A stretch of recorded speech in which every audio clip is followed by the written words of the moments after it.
Hello అండి, నా పేరు doctor K Nainishree, IVF consultant, Hegde fertility centre, Miyapur branch. ఈరోజు మనము ఇన్ఫర్టిలిటీలో అక్యూపంక్చర్ థెరపీ రోల్ ఏంటనేది తెలుసుకుందాం. సో ఈ రీసెంట్ టైమ్స్లో మనము ఈ కన్వెన్షనల్ ఐవీఎఫ్ ట్రీట్మెంట్తో పాటు అక్యూపంక్చర్ థెరపీ అనేది కూడా సజెస్ట్ చేస్తూ ఉంటాం. సో అది ఎలా వర్క్ అవుతుంది, దానికి అసలు ఇన్ఫర్టిలిటీ పేషెంట్స్లో రోల్ ఏంటి అనేది తెలుసుకుందాం. ఓకే, సో మెయిన్గా వచ్చేసి అక్యూపంక్చర్ థెరపీ ఇవ్వడం వల్ల ఓవరీస్కి కానీ యూట్రస్కి కానీ బ్లడ్ సప్లై అనేది పెరుగుతుంది. సో ఈ బ్లడ్ సప్లై ఇంప్రూవ్మెంట్ వల్ల ప్రాపర్ ఓవులేషన్ జరగడము అండ్ యూట్రస్ లైనింగ్ ఏదైతే ఉందో అది ప్రాపర్ థిక్నెస్ రావడము, సో దానివల్ల మనకి ఇంప్లాంటేషన్ రేట్ అనేది పెరుగుతుంది అనమాట.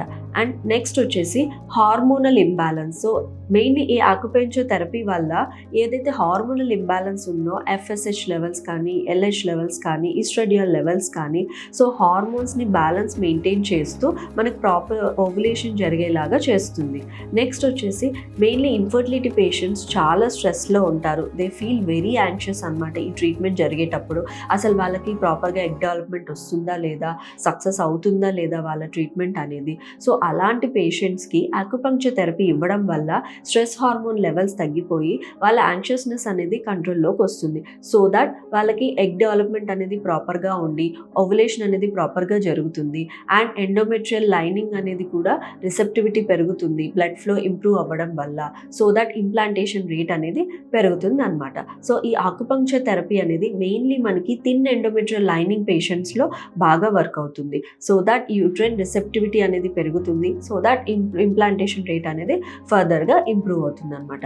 ఈవెన్ మేల్స్లో కూడా మనకి ఏమవుతుందంటే అక్యుపంక్చర్ థెరపీ వల్ల బ్లడ్ ఫ్లో అనేది పెరిగి ఆక్సిడేటివ్ స్ట్రెస్ అనేది తగ్గిపోతుంది. సో దట్ వాళ్ళకి కౌంట్, మోటిలిటీ, మార్ఫాలజీ అనేది కూడా ఇంప్రూవ్ అవుతూ ఉంటుంది అనమాట.